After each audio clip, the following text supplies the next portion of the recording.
News bulletin ముందుగా headlines చూద్దాం. Suraram police station పరిధిలో వరుస బైక్ దొంగతనాలకు పాల్పడుతున్న వ్యక్తిని అరెస్ట్ చేసిన పోలీసులు. దొరలు భూస్వాముల ఆగడాల నుంచి ప్రజలను చైతన్యపరిచి రక్షించింది ఎర్రజెండా.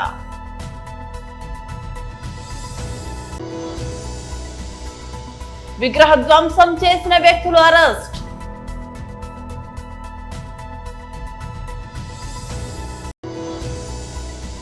పేదరిక నిర్మూలనే P4 లక్ష్యం శిక్షణ కార్యక్రమంలో జేసీ సేతు మాధవన్. రాజకీయాల కంటే విద్యార్థుల భవిష్యత్తే తనకు ప్రధానమని మహబూబ్ నగర్ ఎమ్మెల్యే శ్రీ ఎన్ఎం శ్రీనివాస్ రెడ్డి స్పష్టం చేశారు. మహబూబ్ నగర్ ఫస్ట్ వందే మాతరం ఫౌండేషన్ ఆధ్వర్యంలో నిర్వహిస్తున్న 100% కార్యక్రమానికి ఎంపికైన ప్రభుత్వ పాఠశాలలో చదువుతున్న విద్యార్థుల తల్లిదండ్రులతో మహబూబ్ నగర్ నగరంలోని ఎమ్మెల్యే క్యాంపు కార్యాలయంలో జరిగిన ఆత్మీయ సమ్మేళనం కార్యక్రమానికి ఎమ్మెల్యే గారు ముఖ్య అతిథిగా హాజరై మాట్లాడారు. 4-5 సంవత్సరాలు మీ పిల్లల చదువు పట్ల ప్రత్యేక శ్రద్ధ తీసుకోవాలని తల్లిదండ్రులకు సూచించారు. మీ సొంత పనుల్లో పడి పిల్లలను పట్టించుకోకపోతే పిల్లలు తప్పుదారి పట్టే అవకాశం ఉంటుందని ఆయన తల్లిదండ్రులకు హెచ్చరించారు. కాటికి చేరే వరకు మనం గర్వంగా జీవించేలా మన పిల్లలను మనం తీర్చిదిద్దేందుకు అందరూ కలిసి రావాలని ఆయన పిలుపునిచ్చారు. మీ పిల్లల భవిష్యత్తు కోసం ప్రతిరోజు పిల్లల పాఠశాల నుంచి ఇంటికి వచ్చిన తర్వాత దయచేసి టీవీలు సెల్ ఫోన్లను కట్టి పెట్టాలని ఆయన సూచించారు. మీరు చేసే చిన్న త్యాగమే మీ పిల్లలను ఉన్నత శిఖరాలకు చేరుస్తుందన్నారు. తల్లిదండ్రుల కృషి లేనిదే ఎవరు ఉన్నత శిఖరాలకు చేరుకోలేరన్నారు. అందుకు ఉదాహరణ బ్యాడ్మింటన్ క్రీడాకారిణి పివి సింధు అని. ఆమె బ్యాడ్మింటన్ లో ప్రపంచ స్థాయిలో రాణించిందంటే వారి తల్లిదండ్రులు చేసిన త్యాగం కృషి తెర వెనుక ఎంతో ఉందన్నారు. గత సంవత్సరం ప్రభుత్వం జూనియర్ కళాశాలలో చదివిన విద్యార్థులు 114 మందికి ఇంజనీరింగ్, అగ్రికల్చర్ మరియు ఫార్మసీలలో సీట్లు ఉచితంగా పొందారని ఆయన గుర్తు చేశారు. తాను రాజకీయాల కోసం ఈ కార్యక్రమం చేయడం లేదని స్పష్టం చేశారు. మేము ప్రభుత్వము, టీచర్సు, స్వచ్ఛంద సంస్థలు, మేము అపాయింట్మెంట్ చేసుకున్న విద్యా వాలంటీర్లు అందరం కూడా ఒకటే ఒక కోరిక మీ నుంచి కోరుతా ఉన్నాం. మీ పిల్లల్ని చదివించే బాధ్యత మేము తీసుకున్నాం. వారికి మంచి వాతావరణం ఇంట్లో కల్పించి వారిని ఒక కంట కనిపెట్టి చదువు వైపు మళ్లించేటట్లుగా చేయడం వరకే మీ బాధ్యత. ఈ 4 సంవత్సరాలు మనం మన పిల్లల్ని పట్టించుకోకుంటే వాళ్ళు పక్కదారి పట్టే ప్రమాదం చాలా ఉంది. ఒక్కసారి వాళ్ళ ఇంటర్మీడియట్ వరకు వాళ్ళకు మంచిగా మంచి మార్గంలో మనం వాళ్ళని తీసుకొని పోతే ఇక పైన వాళ్ళే గట్టిగా పట్టుబట్టి చదువుకొని మంచిగా ఉన్నత స్థానాల్లోకి పోతారు. అందుకే ఈ 8th, 9th, 10th చదువుకుంటున్న పిల్లల తల్లిదండ్రుల బాధ్యత చాలా ఉంది. ఇది మళ్ళీ మీకు చెప్తా ఉన్నానమ్మా. మీకు ఏ ఇబ్బంది ఉన్నా మీ పాఠశాలలో అవి మా దృష్టికి తీసుకురావచ్చు. ఇది కేవలం 10th క్లాస్ కోసం చేయట్లే.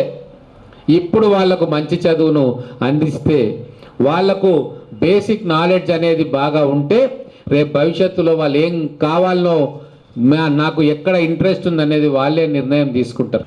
మీ అందరికీ కూడా ఎక్కడో హైదరాబాద్కు పోవాల్సిన పని లేకుండా ఈ 20 నెలల్లో మేము అందరం చేసిన పని ఏంటంటే కాలేజీలు అన్నిటినీ హైదరాబాద్ నుంచి తీసుకొచ్చి కామారెడ్డి జిల్లాపై పగబట్టిన వాన.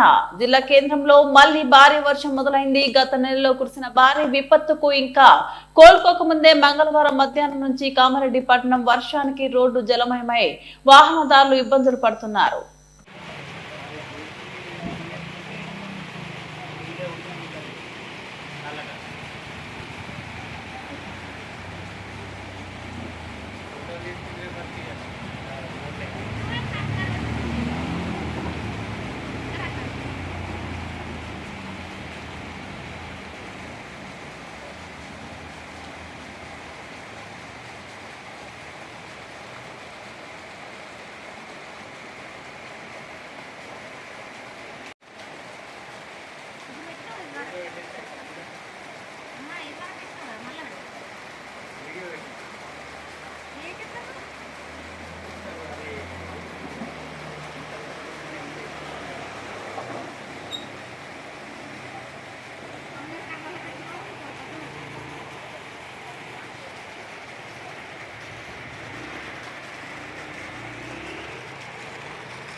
సూరారం పోలీస్ స్టేషన్ పరిధిలో వరుస బైక్ దొంగతనాలకు పాల్పడుతున్న వ్యక్తిని అరెస్ట్ చేసిన పోలీసులు నర్సాపూర్ కు చెందిన సాదిక్ అనే వ్యక్తి అరెస్ట్. సులభంగా డబ్బు సంపాదించాలనే ఉద్దేశంతో బైకుల దొంగతనానికి పాల్పడుతున్న సాదిక్ గతంలో ప్లంబర్ గా పనిచేసిన అనుభవం ఉండడంతో డమ్మీ తాళం చెవి వాడి బైకులను ఎత్తుకెళ్తున్న సాదిక్ తనిఖీలో భాగంగా సూరారం చౌరస్తాలో అనుమానాస్పదంగా తిరుగుతున్న సాదిక్ ను అరెస్ట్ చేసి అతని వద్ద దొంగిలించిన 10 ద్విచక్ర వాహనాలను స్వాధీనం చేసుకుని రిమాండ్ కు తరలించారు.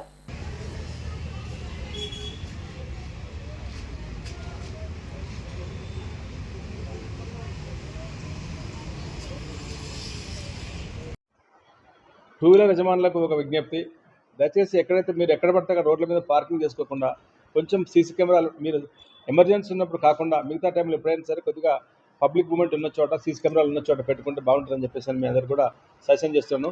ముఖ్యంగా పార్కింగ్ ప్లేస్లు ఎక్కడైతే అవైలబుల్గా ఉన్నాయో పార్కింగ్ ప్లేస్లో పెట్టుకుంటే అక్కడ సెక్యూరిటీ ఉంటుంది, మన వెహికల్ మీ వెహికల్ కూడా రక్షణ ఉంటుంది. కాబట్టి దయచేసి అందరూ కూడా అక్కడ పార్కింగ్ ప్లేస్లు పెట్టుకోగలరు. అదేవిధంగా ఈరోజు 8 గంటల సమయంలో మరొక నేరస్తు కూడా మాకు దొరకబట్టుకోవడం జరిగింది. ఒక అనుమానాస్పదంగా ఒక మనిషి తిరుగుతూ ఉంటే అతను పట్టుకొని విచారించక సరైన ప్రూఫ్ లేకపోవడం వల్ల పిఎస్ తీసుకొచ్చి ఇంట్రాగేషన్ చేయగా తను ఈ నెల 3వ తారీఖు నాడు సూరారంలో జరిగినటువంటి దొంగతన కేసు కన్ఫర్మ్ చేసినాడు. అతని దగ్గర నుంచి 30 తులాల వెండి రికవర్ చేసినాము. ఆ ఇంట్లో 30 తులాల వెండితో పాటు కొంత క్యాష్ పోవడం జరిగింది. ఈరోజు అతని దగ్గర నుంచి సిల్వర్ వస్తువులు రికవర్ చేసి అతన్ని కూడా అరెస్ట్ చేసినాము. ఈ కేసులో కూడా ఎవరైతే కష్టపడి పనిచేస్తున్నారో వాళ్ళ మీద కూడా రివార్డ్ పెట్టి సిపి గారికి పంపడం జరిగింది. ఇతని పేరు కుల్దీప్ సింగ్, మన దగ్గర రోడామేశ్వర్ నగర్లో ఉంటాడు.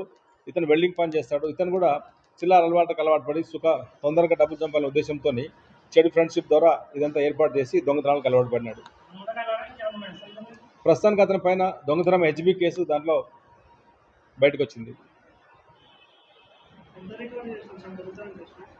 దొంగతనం కేసులో వాళ్ళ ఇంట్లో పోయినటువంటి 30 తులాల వెండికి 30 తులాల వెండి కూడా రికవర్ చేయడం జరిగింది.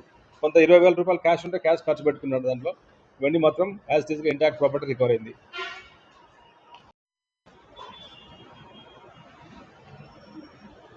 సుమారు గత 2 నెలల నుంచి సూరారం పోలీస్ స్టేషన్ పరిధిలో చాలా చోట్ల అక్కడక్కడ బైక్ దొంగతనాలు జరుగుతాయి. వరంగల్ జిల్లా తెలంగాణలో దొరల భూస్వాముల ఆగడాల నుంచి ప్రజలను చైతన్యపరిచి రక్షించింది ఎర్ర జెండా అని ఎంసీపీఐయు నగర కార్యదర్శి ఎం సాగర్ తెలిపారు. వరంగల్ పట్టణంలోని కాశీబుగ్గలో తెలంగాణ రైతాంగ సాయుధ పోరాట వారోత్సవాల సందర్భంగా MCPIU party Kashibugga area committee ఆధ్వర్యంలో సమావేశం జరిగింది.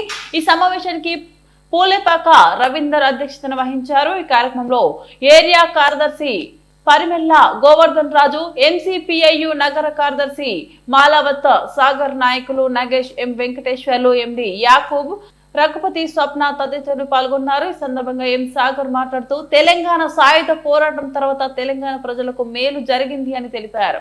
దున్నే వాడితే భూమి కావాలనే నినాదంతో ఎర్ర జెండా సాయుధ పోరాటం చేసినట్లు ఆయన పేర్కొన్నారు.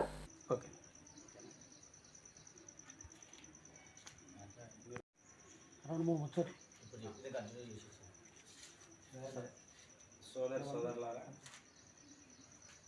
ఈరోజు వీర తెలంగాణ వరంగల్ నగర కమిటీ నిర్ణయించుకోవడం జరిగింది. ఆ నిర్ణయంలో భాగంగా కాశీబుగ్గ ఏరియాలో మీ అందరికీ కూడా పార్టీ నగర కమిటీ వైపు నుండి వీర తెలంగాణ రైతాంగ సాయుధ పోరాట చరిత్రను ఈరోజు బీజేపీ వక్రీకరిస్తూ దాన్ని మతము రంగు పులమడం కోసం ఈరోజు బీజేపీ ప్రధానంగా ప్రయత్నం చేస్తూ ఉంది. ఎందుకంటే ఈ పోరాటంలో కనీసం బీజేపీ కానీ బీజేపీ శ్రేణులు కానీ ఈ దేశంలో ఉన్న ఆర్ఎస్ఎస్ కానీ ఎక్కడ దాని పాత్ర లేదు. కానీ ఈ చరిత్రనంతా కూడా ఒక తప్పుడు చరిత్రగా, వీధి పోరాట చరిత్రగా వక్రీకరించడం కోసం ప్రధానంగా బీజేపీ ప్రయత్నం చేస్తూ ఉంది.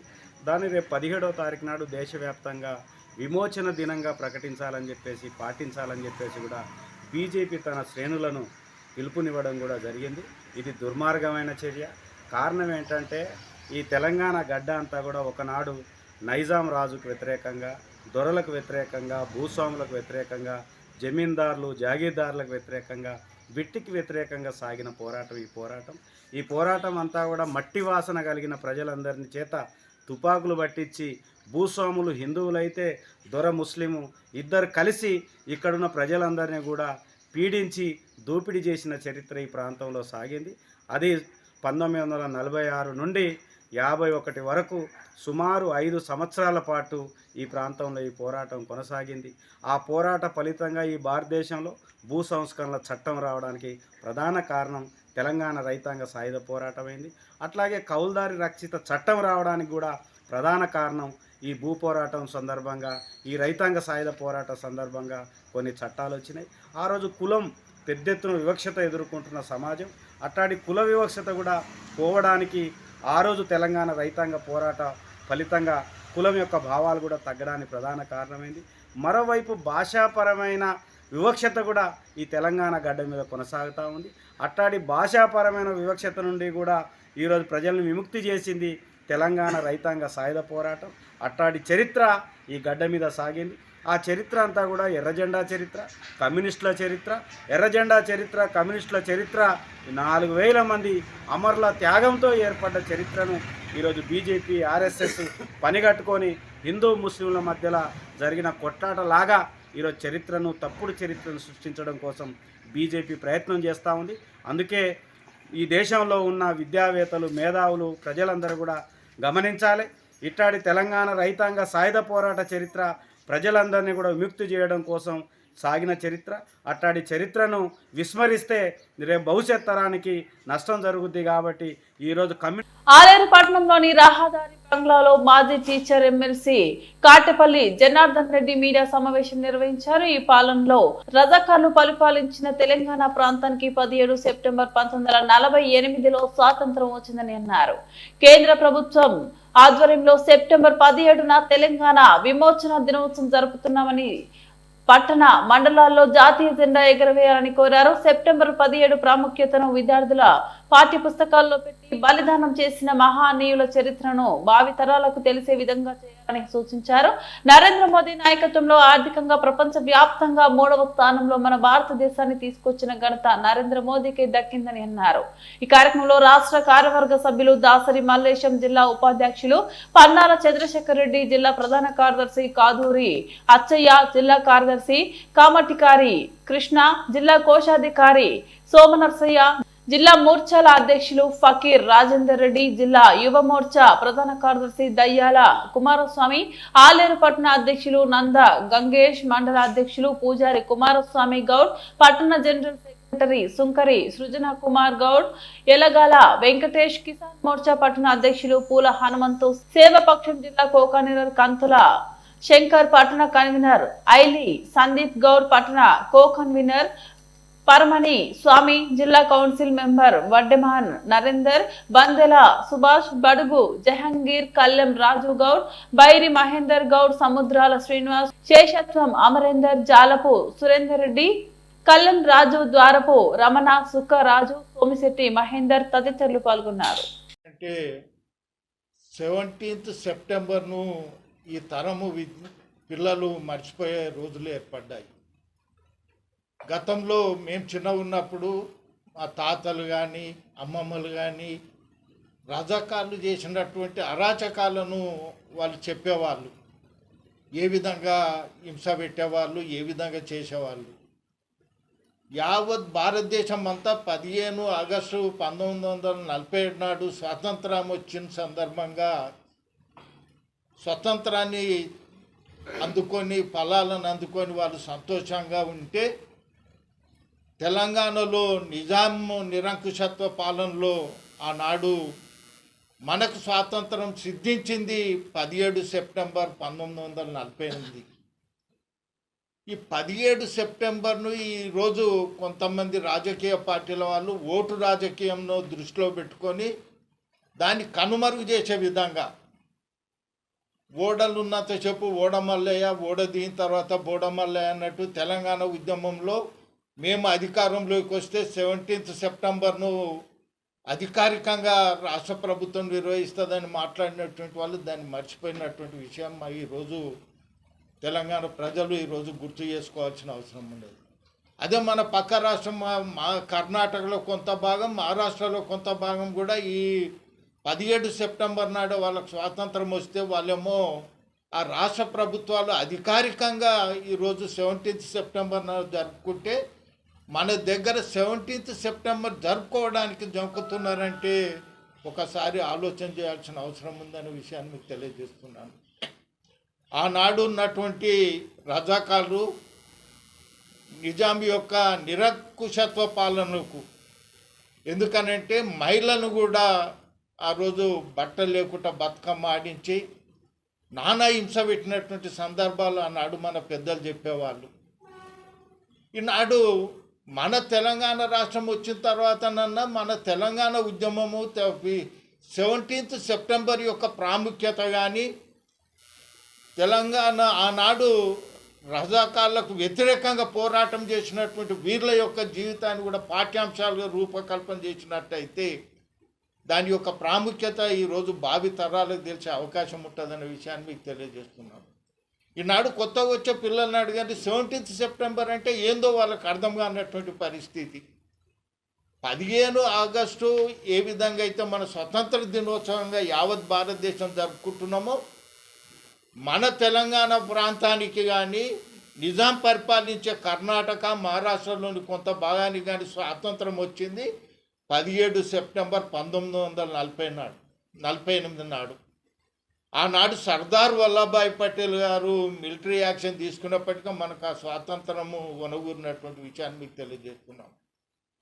ఆనాడు పరిపాలనలో భాగంగా 1 year టైం అడిగినటువంటి నైజాం గారు తర్వాత ఐక్యరాజ్య సమితిలో కూడా మమ్మల్ని ప్రత్యేక దేశంగా గుర్తించే విధంగా వారు ప్రయత్నం చేసినటువంటి విషయం ఈరోజు ఈ తరాలకు తెలియజేయాలి.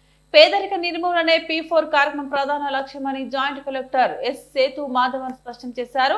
మార్గదర్శులు బంగారు కుటుంబాలను దత్తత తీసుకొని వారిని పేదరికం నుంచి బయటకు తీసుకొచ్చే విధంగా కృషి చేయాలని కోరారు. P4 కార్యక్రమం బంగారు కుటుంబాలు మార్గదర్శకాల పాత్రపై సచివాలయం సిబ్బంది నుంచి ఎంపిక చేసిన MOTలు, TOTలకు కలెక్టరేట్ ఆడిటోరియంలో మంగళవారం రోజు శిక్షణ కార్యక్రమం నిర్వహించారు. సందర్భంగా జేసీ మాట్లాడుతూ P4 కార్యక్రమాన్ని ప్రభుత్వం అత్యంత ప్రతిష్టాత్మకంగా తీసుకుందని తెలిపారు.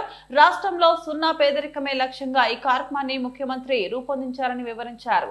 మార్గదర్శులు పేద కుటుంబాలను వ్యక్తిగతంగా దత్తత తీసుకొని పేదరికం నుంచి వారు శాశ్వతంగా బయటపడే విధంగా చైతన్యపరచడం అవసరమని, విద్య ఇతరత్ర సహకారాన్ని అందించడం చేయాల్సి ఉంటుందన్నారు. P4 కార్యక్రమంలో సచివాలయ సిబ్బందిని కీలక పాత్ర అని, బంగారు కుటుంబాలకు మార్గదర్శకులు మధ్య వారు వారధి వంటి వారని జేసీ పేర్కొన్నారు. పేదరిక నిర్మూలనలో ప్రజల్ని భాగస్వామ్యాలను చేస్తూ దేశంలోనే మొట్టమొదటిసారిగా అమలు జరుగుతున్న ఈ కార్యక్రమాన్ని చిత్తశుద్ధితో అమలు చేసి విజయవంతం చేయాలని జేసీ పిలుపునిచ్చారు.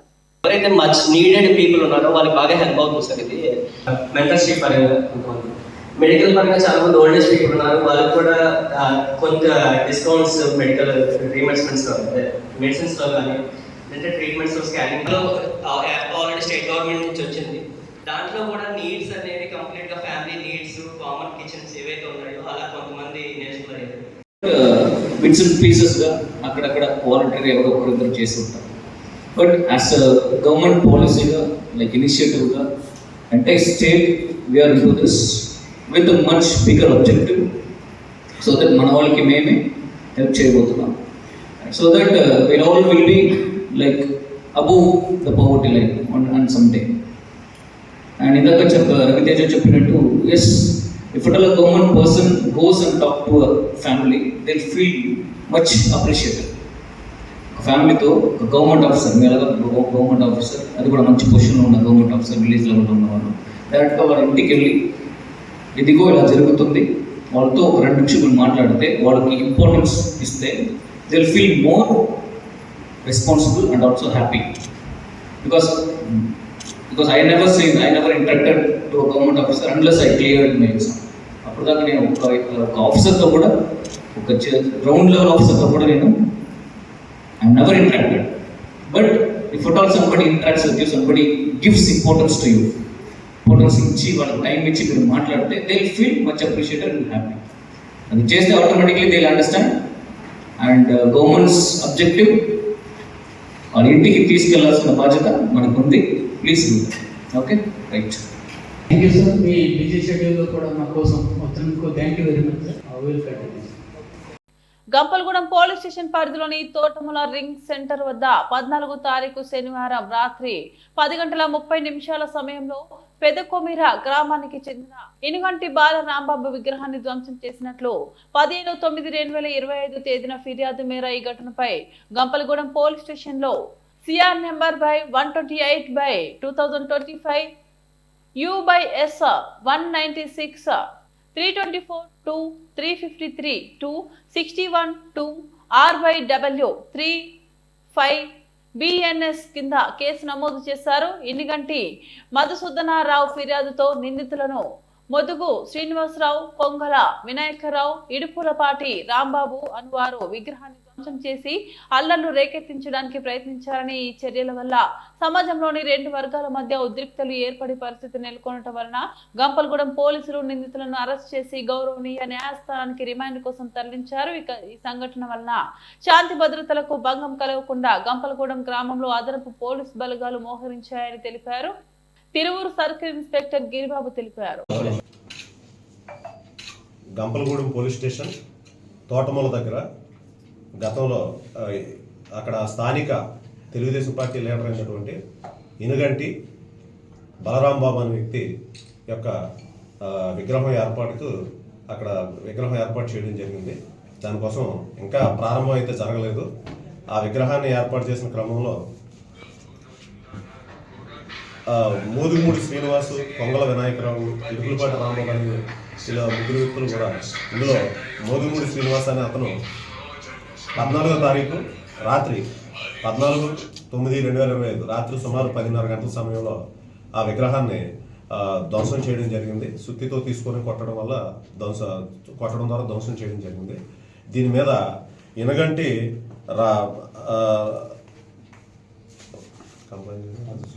ఇనగంటి మధుసూదనరావు అని అతను ఇచ్చిన ఫిర్యాదు మీద దాని మీద కేసు రిజిస్టర్ చేయడం జరిగింది. Crime number 128/2025 196 324 353 61 Class 2 red with 3 and 5 BNS ప్రకారం గంపలగూడెం పోలీస్ స్టేషన్లో కేసు నమోదు చేయడం జరిగింది. నమోదు చేసి ఈ కేసుతో సంబంధం ఉన్నటువంటి వ్యక్తులైనటువంటి మోదుగుమూడి శ్రీనివాసరావు, కొంగల వినాయకరావు, ఇడుపులపాటి రాంబాబు వీళ్ళ ముగ్గురిని కూడా అరెస్ట్ చేయడం జరిగింది. వీళ్ళని జ్యుడిషియల్ రిమాండ్కి మేజిస్ట్రేట్ గారి ముందు ప్రొడ్యూస్ చేస్తున్నాము. ఈ సందర్భంగా నేను తెలియజేయండి ఏమనగా, ఏవైనా ఈ స్థానిక నాయకులు కానీ లేకపోతే జాతీయ నాయకులు కానీ రాష్ట్ర నాయకులు కానీ విగ్రహాలు ఉన్నప్పుడు వాటి మీద మీకు ఎటువంటి అభ్యంతరాలన్నా ఉంటే వాటిని చట్టపరంగా వాటి పరిష్కారానికి కృషి చేయాలి తప్ప వాటిని ధ్వంసం చేయడం ద్వారా అక్కడ స్థానికంగా కానీ ఈ శాంతి భద్రతలకు సమస్య ఏర్పడే అవకాశం ఉంది. ఆ వర్గాల మధ్య ఘర్షణ వాతావరణం లేకపోతే ప్రజల మధ్య విద్వేషానికి అవకాశం ఉంది. కాబట్టి ఇటువంటివి ఏమైనా కార్యక్రమాలు ఉంటే చట్టపరంగా పరిష్కరించాలి తప్ప మీరు ఈ విగ్రహాల మీద ధ్వంసానికి కానీ లేకపోతే వేరే విధంగా చర్యలకు పాల్పడినట్లయితే అవి చట్టపరంగా నేరం. వాటిని కేసులు రిజిస్టర్ చేసి అటువంటి చర్యలకు పాల్పడిన వాళ్ళ మీద కఠినమైన చర్యలు తీసుకోవడం జరుగుతుంది. కాబట్టి అందరూ గమనించి ఇటువంటి చర్యలు పాల్గొనకుండా చట్టపరంగా పరిష్కారానికి కృషి చేయవలసిందిగా తెలియపరుస్తున్నాం. Thank you. బులెటిన్ ముగించే ముందు మరోసారి హెడ్లైన్స్ చూద్దాం. సూరారం పోలీస్ స్టేషన్ పరిధిలో వరుస బైక్ దొంగతనాలకు పాల్పడుతున్న వ్యక్తిని అరెస్ట్ చేసిన పోలీసులు. దొరలు భూస్వాముల ఆగడాల నుంచి ప్రజలను చైతన్యపరిచి రక్షించింది ఎర్రజెండా.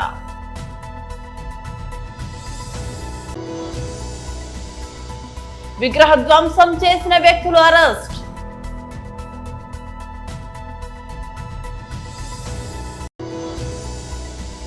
పేదరిక నిర్మూలనే P4 లక్ష్యం. శిక్షణ కార్యక్రమంలో జేసీ సేతు మాధవన్. ఇవి బులెటిన్ అప్డేట్స్. మరో బులెటిన్ మళ్ళీ కలుద్దాం. అంతవరకు సెలవు. నమస్తే.